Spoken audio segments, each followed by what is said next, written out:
Avançando para a segunda-feira, nós temos a desafiadora questão do endurecimento do coração de Faraó. E voltando aqui um pouquinho da porção com a qual nós terminamos a lição de número 3, o capítulo 7, verso 3, diz o seguinte: eu, porém, vou pedir para a produção colocar na tela o texto, por favor, 7:3. Eu, porém, endurecerei o coração de Faraó e multiplicarei na terra do Egito os meus sinais e as minhas maravilhas. Então, olha aqui. Eu endurecerei o coração de Faraó. Muito bem, esse é o 7:3. Agora, então, vamos analisar o contexto mais amplo.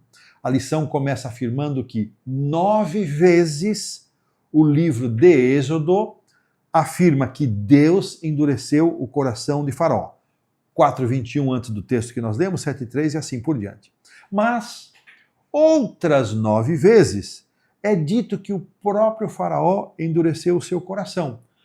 A partir mesmo do verso 13, que diante desta narrativa que consideramos na lição do domingo, olha o que diz o verso 13. Vou pedir para a produção colocar também, em contraste com o 3. Está o 13 e diz assim: todavia o coração de Faraó se endureceu e não os ouviu como o Senhor tinha dito.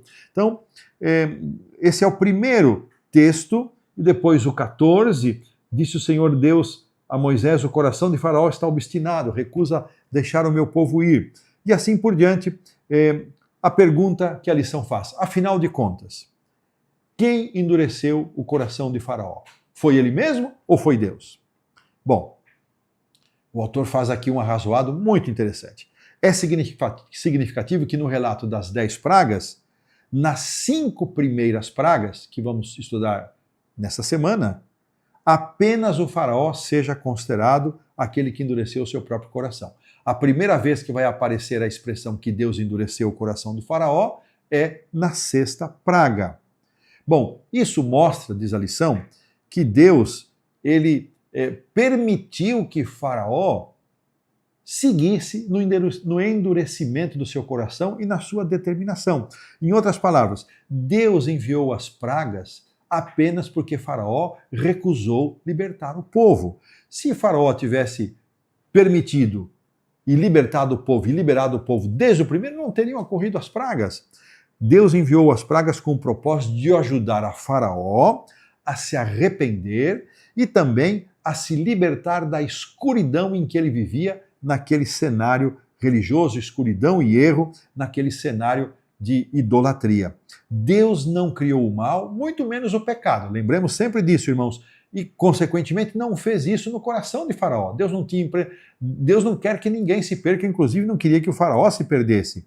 Deus, no entanto, Deus o deixou à sua própria mercê.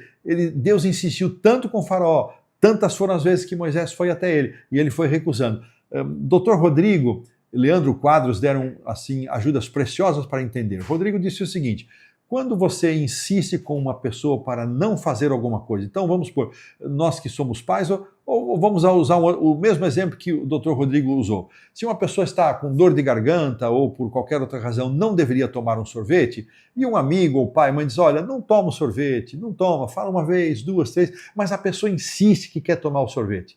Finalmente, o que nós dizemos? Na nossa língua portuguesa: tá bom, você quer tomar sorvete? Toma sorvete. Isso não significa que o pai, o amigo, o irmão, a namorada está insistindo que ele tome o sorvete. Está dizendo: olha, eu já fiz tudo que eu podia, já falei todas as vezes que eu podia falar e você resiste, você não aceita, então toma o sorvete e assume as consequências. É mais ou menos isso que Deus fez com Faraó. Deus, por meio de Moisés, foi falando ao coração, falando: olha, deixa o meu povo ir, Faraó, deixa o meu povo ir, mas Faraó endureceu. Bom, Faraó, você está endurecendo, então endureça o coração de uma vez e não deixe, você vai ver o que vai acontecer com você.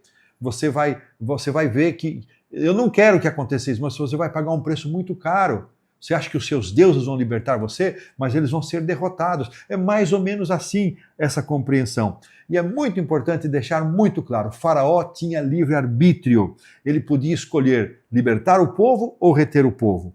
Ele podia aceitar o pedido de Deus ou rejeitar. E ele decidiu contra. Ele decidiu não aceitar e ir contra Deus. A lição é clara para todos nós. Nós recebemos a capacidade de Deus de escolher entre o certo e o errado. Isso chama-se livre-arbítrio. Esta é a parte mais semelhante que o ser humano tem de Deus, é a sua liberdade, ao escolher o certo ou errado, obedecer ou desobedecer. Isso é uma verdade para todos nós. E uma ilustração que nos ajuda aqui, também utilizada por vários, inclusive pelo Leandro Quadros, fala-nos da luz do sol incidindo sobre duas matérias diferentes. Sobre o barro, o mesmo sol endurece o barro, mas ele derrete a cera ou a manteiga. O problema está com quem? Com o sol, que endureceu o barro e derreteu a cera ou a manteiga? Não. É a natureza daquelas substâncias. Um endurece cada vez mais, outro amolece cada vez mais. Assim é o ser humano. O efeito depende da natureza de cada um, das escolhas que cada um fez. Nesse caso, nós podemos dizer que o destino do faraó, o resultado do que iria acontecer com ele, dependia unicamente das suas escolhas. E isso acontece conosco também. O resultado da nossa vida ocorre exatamente conosco.